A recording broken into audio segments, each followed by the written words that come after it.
Okay, this is the way I start writing when I have an idea and I just want to get everything down. It doesn't have to make sense. Granted, I have not shared the rest of the story with you, but this is the first bit. You can see that there are incomplete sentences, the grammar's atrocious, I use the word but too much, there's no structure, we don't even really know who our main characters are, and we have no idea about the setting, and that's all really okay. It's the way you're supposed to do it when you have an idea and you're getting it all down without overthinking it. I certainly didn't overthink it. I just went with the ideas that floated into my mind. Firstly, we know what happens, but there's no setting, so we aren't situated. Secondly, I apologize for the heavy content. For somebody with a pretty sunny disposition, I have no idea why I naturally steer towards doom and gloom. But these are the genres that I love, the dystopian, sci-fi, supernatural, fantasy genres. And of course, you have to throw in a little romance for good measure, but it's going to be difficult to do that here. Putting out this little excerpt was very difficult for me, especially because I knew I'd be leaving it there for a while before coming through with what I'm doing now. But this is a good process that works for me. It allows me to do what I need to do without putting any pressure on myself because my only requirement is to get it all done. Whether it takes 10 minutes or 2 hours, I get down everything I possibly can in one setting. And then for the rest of the day or evening, it's still on my mind. So I'll think about something new and I'll just open up my notes app and add it at the bottom. Because in my specific case, if I have to look for the place it fits, I would probably lose the thought altogether.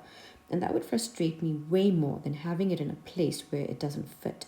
Because once I've exhaustively written down all the new ideas, I've gotten to the point where I just can't write anymore, which is what I mean by exhaustively, then I can move things around to where I believe it fits best.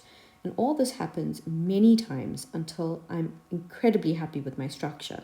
But in order to structure an article, a short story, or a full length manuscript, you have to get it down. And believe it or not, this is your only requirement as an author when you start writing your book, is to just get it down. That's it. The reason that I have chosen to do it this way and come back to it day after day is because this is really the best way to write something.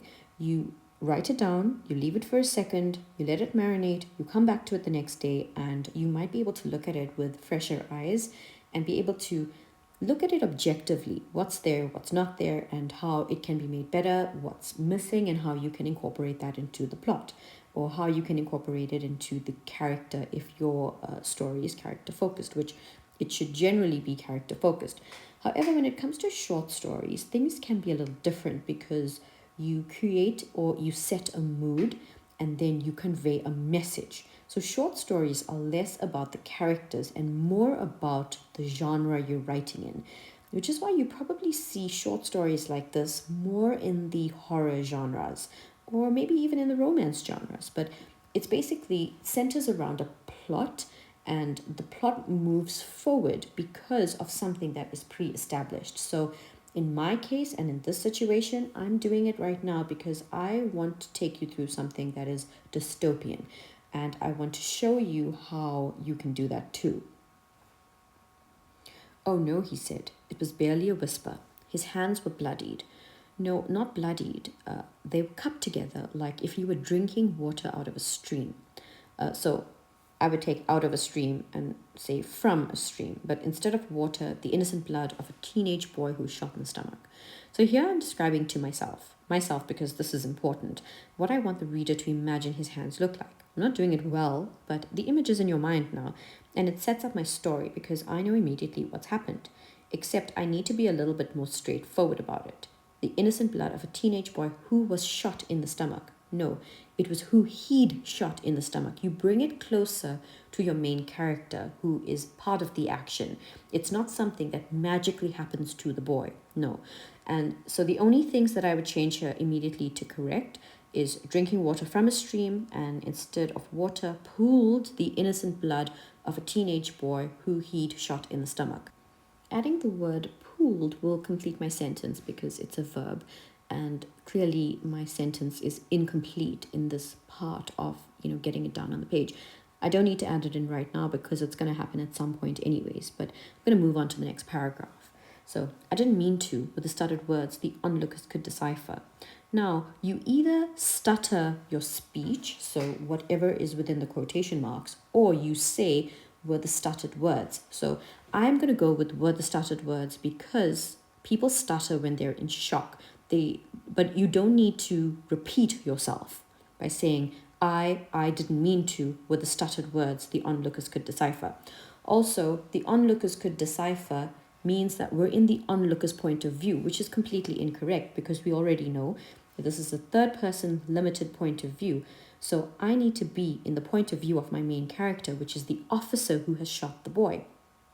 I cannot at the same time be in the point of view as the onlookers, because when I'm in the third person limited point of view, it's like I have a camera on top of my main character's head that is filtering his thoughts, filtering his words.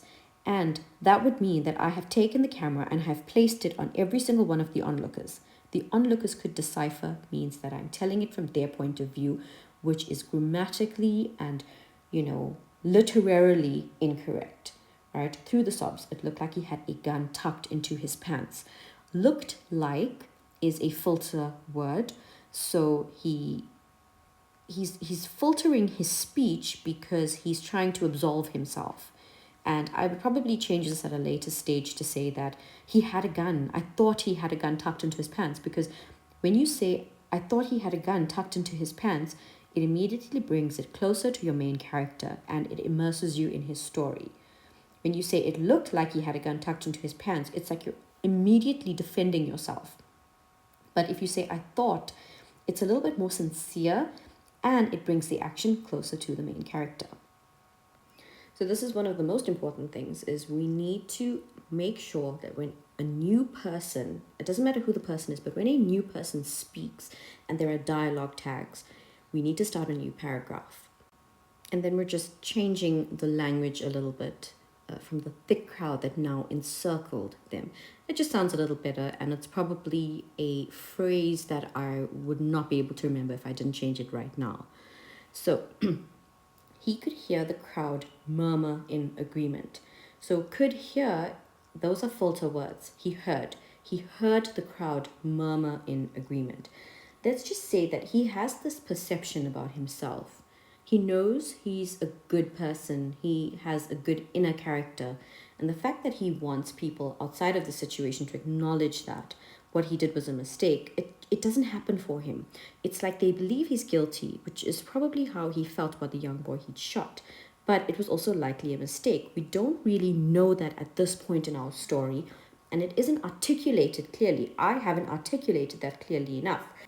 So that's something that needs to come through far more clearly when I'm putting together a first draft. This is not a first draft. This is getting it down on the page. This was supposed to be an easy job, but the paranoia of doing something wrong meant it was probably inevitable that something was going to go wrong, and it did. So this is a red flag, right? Easy job in quotation marks, meaning we're probably not in the current version of our world, which you should have gotten from the title on the top left of this page, Short Stories Dystopian. In no way is being a law enforcement officer an easy job in any country in the world. But these words, easy job, it does signal civilization, law-abiding citizens, safety, no issues, just easy living. But the issue here is that I've not established a proper setting, so it's more irritating that you don't have the information you're supposed to have to feel like this could be dystopian. So I would have to sort that out when I'm putting in more information while I'm getting things down. So that would be the only, I would say, shortfall. Sometimes you would withhold that information to make it more mysterious, but in this situation, if I had to give this to somebody to read, it would just be irritating because they'd lose interest from just not knowing enough and feeling confused. And the last thing that you want to do is have your readers feel confused, like they're never going to figure it out. And you can do that to try and be clever, but sometimes you have to walk a fine line between being clever and, making sure that your audience has what they require to figure it out for themselves without being annoyed by the process of reading cryptic messages. And I want the change to feel ominous. I want it to feel like something big or major has happened before we explain to our readers what that change actually is. His partner knelt beside him. Damn, Daniel, you need to listen to me. We need to let the paramedics through to determine time of death, she said. So this is obviously wrong, and it was just me getting it down, whichever way it came out. But I don't think the paramedics can determine time of death. Also, that wasn't really in question because it happened right there in real time. But the paramedics would probably call time of death. And then she says, please, there isn't much more we can do right now. And she looked at him with those big brown doe eyes.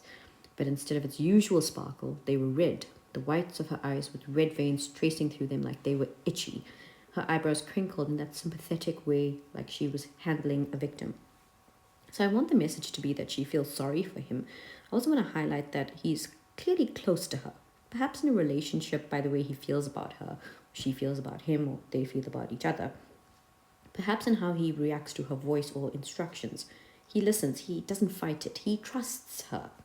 Again, this doesn't immediately come through because it's just me thinking about what I want the scene to feel like versus actually having the ability to write down the correct words.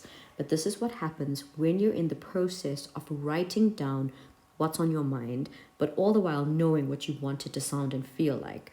The process of putting things down on the page is incredibly raw, and it doesn't have to be detailed, or it can be as detailed as you'd like it to be.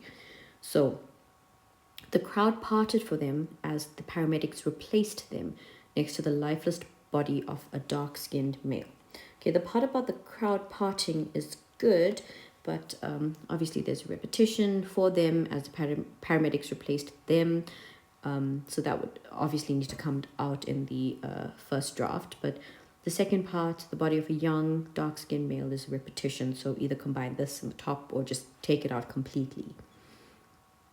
Then that night, as the world slept, the police officer, Officer Dan, lost his 11-year-old daughter to a pulmonary embolism. She went to sleep and never woke up again. So I think I want to instead keep it ambiguous because the pulmonary embolism speaks to an uncanny coincidence of natural causes, which isn't the message I want to convey. This is very much dystopian, sci-fi, and supernatural. So anything that seems too natural isn't what I'm going for. I want readers to feel unsettled by it, a little bit disturbed even.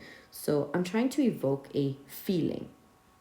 And so this is kind of where I'm at with my thinking about this little excerpt. And I'm going to leave it alone for the rest of the day and probably only look at it on Monday, where I would either potentially relay the rest of the story for you or rework it and then show you why or how I've made the changes I've made. So I still need to think about it, but it usually depends on how I'm feeling about it at the time. So if I want to add to the story, I'll add to the story and maybe not do any major changes. Maybe I'll just add in the details that are clearly missing. So maybe I'll think about my setting. Maybe I'll think about the relationship between the officer and his partner. Maybe I'll think about the backstory of the boy who was shot. Maybe why he was there, where they were, so maybe those things. So that'll all come through with the next part that I will hopefully post like Monday, Tuesday. So thanks for hanging out. I do apologize again if the story isn't something that you're particularly interested in, or if you're triggered by it, or it's just a sensitive topic for you. But I do hope you stick around to figure out the end of it and to go on that journey.